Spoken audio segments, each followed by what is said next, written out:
설날이 되면은 고향을 떠나 있던 가족들이 이제 부모님이 계시는 고향으로 그렇게 찾아가서 부모님께 세배도 드리고 또 오랫동안 못 봤던 형제들을 만나서 서로 기쁨을 나누기도 합니다.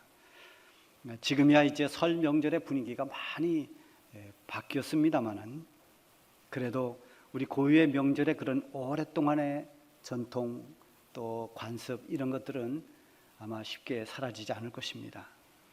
예전에는 명절이 되면은 또 특히 설날이 되면 외지에 나가서 고생하고 힘들게 사는 자녀들이 비록 성공은 못했어도 그래도 초라한 모습을 보여주지 않기 위해서 옷을 깨끗하게 그렇게 입고 또 손에는 선물을 하나씩 들고 고향을 찾아왔습니다. 그래서 부모님께 인사를 드리고 세배를 드립니다.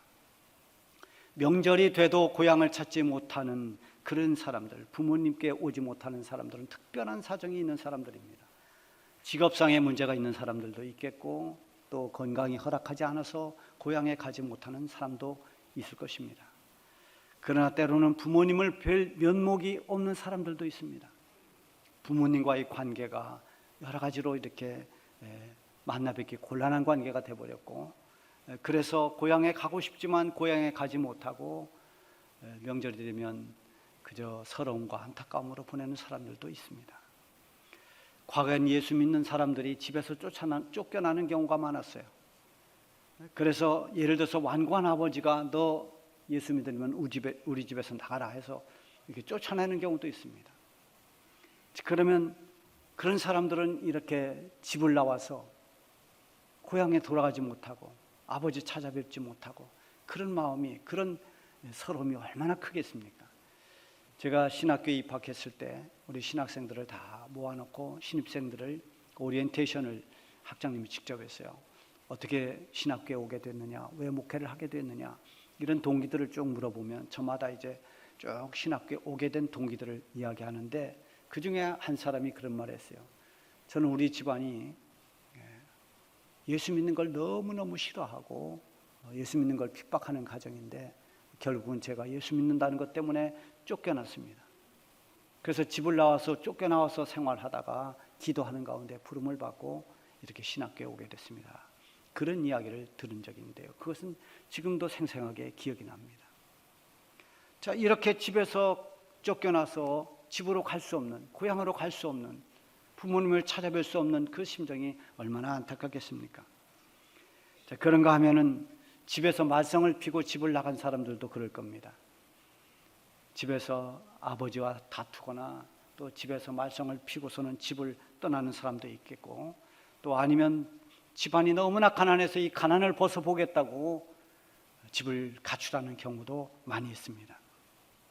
예전에는 이제 집을 나가면은 그 시골에서 도시로 또 여러 지방에서 서울로 그렇게 가출을 했습니다. 시골에서 가출을 하려면 뭐 변변히 마련한 돈도 없으니까 쌀을 훔쳐가지고 나온다든지 집에 있는 무슨 고추나 깨 뭐 이런 농작물들을 가지고 나와서 팔아서 그걸 미천으로 이제 장사를 시작하기도 하고 또 이렇게 살았습니다. 자, 그러면서 이제 고향이 되면 성공한 모습으로 내가 부모님을 찾아가야 될 텐데 이제 그런 사람들도 많이 있었습니다. 또 오늘 본문에 보면 이 둘째 아들이 나오는데 이 둘째는 가난한 집이 아닙니다. 굉장히 부잣집에서 살았습니다. 부잣집 둘째 아들입니다. 이 둘째 아들이 먼 나라로 가출해 버렸습니다.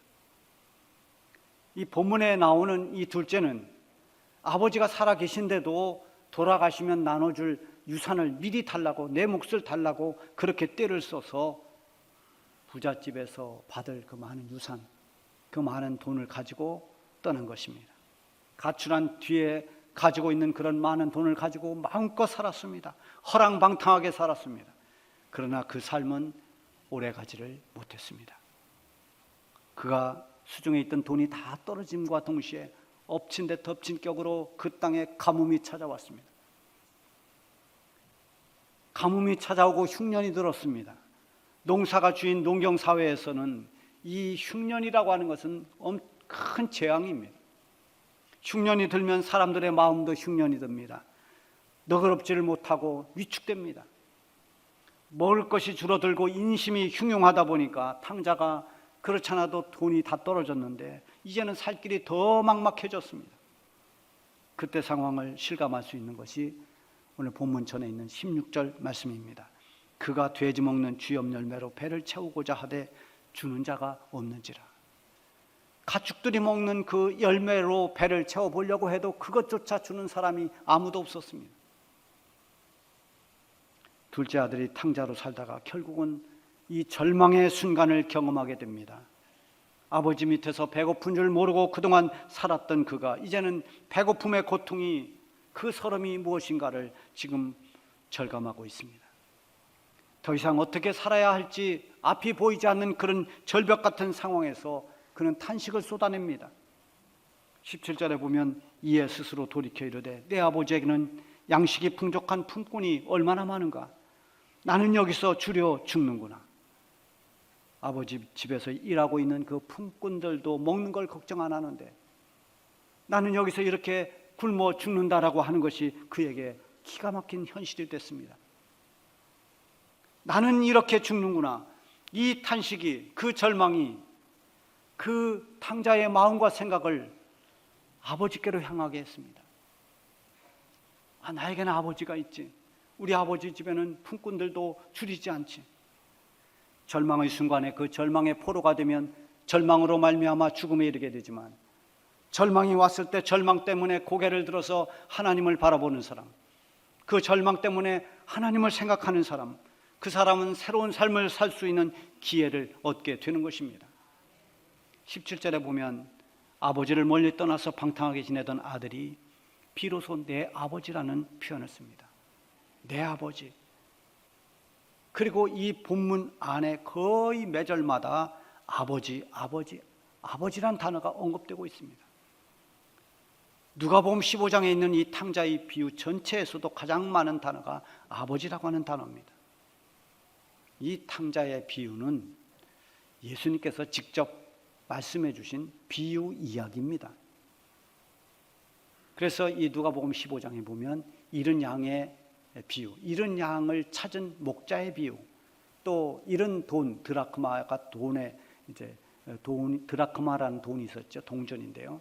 잃은 드라크마를 찾은 여인의 비유, 그리고 세 번째가 잃은 아들을 찾은 아버지의 비유입니다.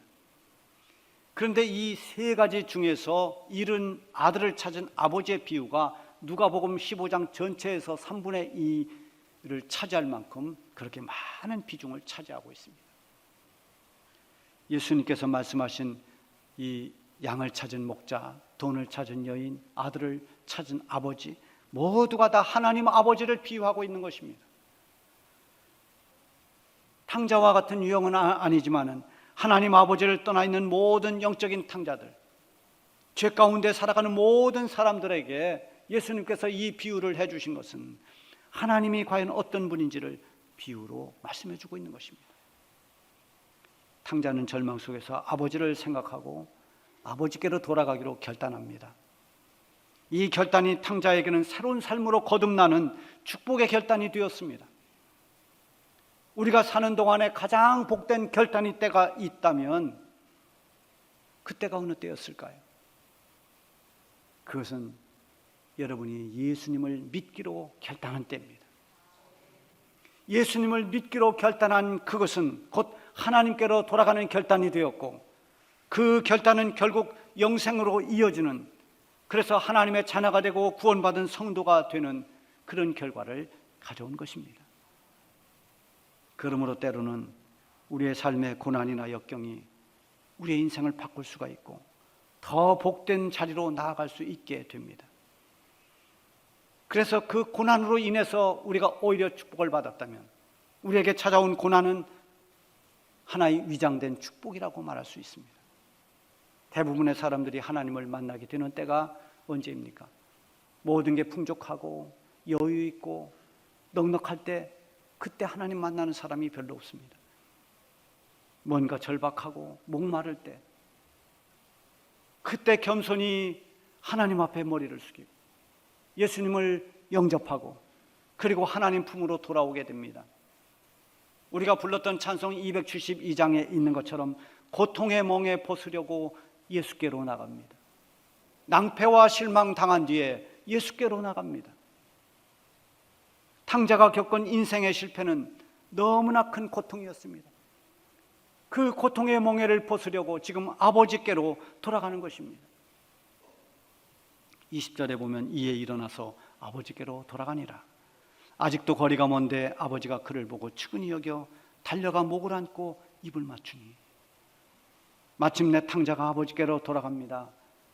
여기서부터 방탕했던 아들을 대하는 아버지의 모습이 나오고 있습니다. 이 아버지의 모습을 보면서 탕자의 아버지가 어떤 분인가를 알게 됩니다. 동시에 탕자처럼 방황하던 모든 죄인들을 대하시는 하나님이 어떤 하나님이신지를 알게 되는 것입니다. 구약시대의 호세아 선지자가 하나님의 백성들에게 외쳤습니다. 그 외친 핵심이 무엇인가 하면 여호와를 알라고 하는 것입니다. 호세아 6장 3절에 보면 우리가 여호와를 알자, 힘써 여호와를 알자. 지금 이 외침을 외치고 있는 이 호세아, 그 말을 들어야 하는 대상이 하나님 백성들입니다. 다 하나님을 아는 사람들입니다. 그런데 하나님을 안다고 하지만 하나님을 제대로 알지 못합니다. 하나님을 제대로 알지 못하니까 하나님을 믿는다고 하면서도 하나님 관계가 흔들리고 하나님을 떠나기도 하고 그들이 가지고 있는 믿음은 그저 형식에 불과할 뿐이었습니다. 탕자가 예전에 아버지와 함께 있었지만 아버지를 제대로 알지 못했습니다. 아버지를 오해했습니다. 아버지가 부담스러운 존재로 여겨졌습니다. 그래서 아버지를 떠나갈 때 날개를 다른 것처럼 그렇게 자유함을 느꼈고 가지고 있던 돈으로 내 마음대로 여기저기 흥청망청 그렇게 허랑방탕할 때는 아버지에 대한 기억조차도 잊어버렸습니다. 내 인생은 내 것이라고 그렇게 말하면서 내 인생에 아버지가 개입되지 않는 것을 기쁨으로 여겼습니다. 그러나 지금 이 고난의 막다른 길목에서 앞이 보이지 않는 이 절망 앞에서 탕자는 아버지의 존재를 다시 한번 깨닫게 됩니다. 마지막 살 수 있는 돌파구는 아버지였습니다. 그래서 아버지 향해서 일어나 아버지께로 돌아오고 있습니다. 탕자는 돌아가면 아버지께 죄를 고백하면서 나는 이제 아버지의 아들로서 면목이 없습니다. 아버지의 아들이라고 그렇게 불릴 만한 자격도 없습니다. 저를 품꾼의 하나로 써주십시오. 이렇게 부탁하기로 마음을 먹었습니다. 그러면서 이제 탕자가 집으로 돌아오는데 집으로 돌아오는 동안 얼마나 많은 생각을 했을까요? 과연 아버지가 나를 어떻게 대해 주실까? 나를 거절하고 쫓아내지는 않을까? 내가 생각한 대로 품꾼의 하나라도 그렇게 아버지가 나를 써주실까? 만일 나를 받아주지 않는다면, 아버지가 나를 거절한다면 그 거절당하는 아픔까지 더할 바에야 차라리 내가 이렇게 죽는 게 나은 건 아닐까? 뭐 등등의 많은 생각을 하면서 집을 향해 걸어오고 있었을 것입니다. 막상 아버지께 돌아오니 멀리서 먼저 아들을 발견한 아버지가 달려옵니다. 달려와서 목을 안고 입을 맞추면서 돌아온 탕자를 반갑게 맞아주십니다. 이때 아들이 이렇게 말합니다. 아버지, 내가 하늘과 아버지께 죄를 지었사오니 지금부터는 아버지의 아들이라 일컬음을 감당하지 못하겠나이다. 아마 그가 계속 말을 했더라면 자기가 생각했던 말을 꺼냈을 것입니다. 아버지, 그러니 저를 아들의 자격은 없지만 우리 집 품꾼의 하나로 저를 써주십시오. 그렇게 말을 했을 겁니다. 그러나 아버지는 이 품꾼이라는 말이 나오기도 전에 너는 내 아들이라고 선포하듯이 종들에게 명령을 합니다. 제일 좋은 옷을 내어다가 입히고 손에 가락지를 끼워주고 발에 신을 신겨라. 돌아온 탕자를 귀한 아들로 받아주시는 선언인 것입니다. 좋은 옷을 입히고 손에 가락지를 끼우고 발에 신을 신기는 것은 품꾼들에게 하지 않습니다. 품꾼들은 그저 일한 대가로 품삯을 주면 됩니다. 아들이기에 그에게 좋은 옷을 입히고 가락지를 끼워주고 신을 씻기는 것입니다.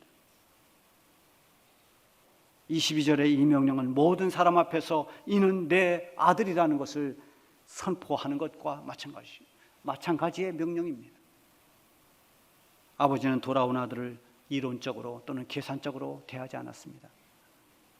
아들 노릇을 제대로 못하고 화랑방탕한 자식으로 아버지 마음을 아프게 했던 그 과오를 아버지는 묻지 않았습니다. 탕자로 돌아왔든 거지로 돌아왔든 아버지 품으로 돌아왔기에 아들로 받아준 것입니다. 이 아버지가 바로 오늘 우리가 믿는 우리 하나님이십니다. 누구든지 하나님을 떠난 자리, 하나님을 멀리한 자리에서 언제든지 일어나 하나님께로 돌아오기만 하면 그가 누구였든 하나님은 맞아주시는 하나님이십니다. 믿음으로 예수님을 영접하고 하나님께 돌아온 사람은 그가 비록 탕자처럼 죄 가운데 살았다 할지라도, 사울처럼 핍박자였다 할지라도 하나님께 돌아오면 하나님 자녀로 받아주시는 것입니다. 요한복음 1장 12절에 보면 영접하는 자 곧 그 이름을 믿는 자들에게는 하나님의 자녀가 되는 권세를 주셨으니, 예수님을 영접하면 누구든지 다 하나님의 자녀가 되는 권세를 하나님이 부여해 주십니다. 하나님께서 이렇게 우리에게 자녀를 삼아 주시기 위해서 우리에게 내주신 것이 있습니다. 이 비유에 나오는 탕자의 아버지는 돌아온 아들에게 좋은 옷을 내주었습니다. 가락지를 끼워주고 신발을 내주었습니다. 그런데 우리 하나님은 모든 죄인들을 구원해 주시기 위해서 하나님의 가장 사랑하는 독생자 예수님을 희생제물로 우리에게 내어주셨습니다. 팀 켈러 목사님, 유명하신 목사님이죠. 이분이 탕부 하나님이라는 책을 썼는데 그게 바로 누가복음 15장 탕자 이야기, 이 탕자의 비유로 쓴 책이 탕부 하나님입니다. 우리 번역은 탕부 하나님 그렇게 되어 있지만 이 책의 원제목은 더 프라디글 갓, 프라디글이라고 하는 이 단어는 낭비하다, 아낌없이 다 써버리다 이런 뜻입니다. 말하자면 탕자 아들은 아버지의 재산을 가지고 와서 다 탕진했지만 탕부 하나님은 이 아들을 위해서 남김없이 다 줬다는 것입니다. 내 것이 네 것이다 라고 큰아들에게 말한 것처럼 아버지가 다 내주었습니다. 하나님께 돌아온 사람만이 나를 위해 아낌없이 독생자까지 내주신 하나님의 사랑을 깨닫게 됩니다. 나 같은 죄인을 받아주시고 나를 위해 예비하신 그 은혜와 베풀어 주신 긍휼과 사랑이 얼마나 큰지를 하나님께 돌아와야 알게 됩니다. 아버지 품에 안기고 나서야 내가 얼마나 하나님을 알지 못했고 하나님에 대해서 무지했는지를 어렴풋이라도 깨닫게 됩니다. 하나님과 함께함이 얼마나 큰 은혜고 하나님과 함께 할 수 있다는 것이 얼마나 큰 축복임을 하나님 품에 안기고 나서야 깨닫게 되는 것입니다. 우리가 부르는 찬양이 있습니다. 은혜로다 주와 함께 거함이 은혜로다. 은혜로다 주와 함께 거함이 은혜로다. 주님과 함께 거함 그 자체가 은혜인 것입니다. 탕자는 지금 아버지와 함께 거하는 것이 과거에는 불편했습니다. 과거에는 아버지의 손길이 간섭처럼 여겨졌고 내 마음대로 사는데 내 인생의 자유를 뺏는다고 생각했습니다. 그러나 아버지를 떠나고 보니 그게 아니었습니다. 더군다나 내 손에 가진 것이 아무것도 없을 때 누구도 그의 곁에 있어주질 않았습니다. 그와 함께하는 사람이 없었습니다. 쥐염 열매 한 개도 주는 사람이 없었습니다. 이제 아버지 품에 돌아와서 아버지에 대해서 비로소 눈을 떴습니다. 아버지의 손길은 나를 지켜주는 손길이었습니다. 아버지를 떠나 사는 것이 죽음에 이르는 길이라는 걸 알았습니다. 아무리 못난 아들이라도 그 아들을 기다려주시고 아들이 돌아올 때 기쁨으로 받아주시는 그분이 나의 아버지라는 걸 알았습니다. 탕자였던 자신을 품꾼이 아닌 당당한 아들로 받아주신 아버지 앞에서 그 후에 탕자의 삶은 어땠을까요? 여러분, 우리도 전에는 다 하나님을 떠나 살던 영적인 탕자들이었지만 예수 그리스도를 통해서 우리를 자녀로 삼아주신 하나님이십니다. 나를 받아주시고 나와 함께 하시고 지금도 여전히 나에게 은혜를 베풀어 주시는 그 하나님의 귀한 사랑과 은혜를 잊어버리지 말고 돌아온 아들이 하나님 앞에서 새로운 삶을 살았듯이 하나님을 믿는 우리가 다시 한번 하나님 아버지 앞에 어떤 삶을 살아야 될 것인지를 생각하며 믿음으로 더욱 힘을 내시길 바랍니다.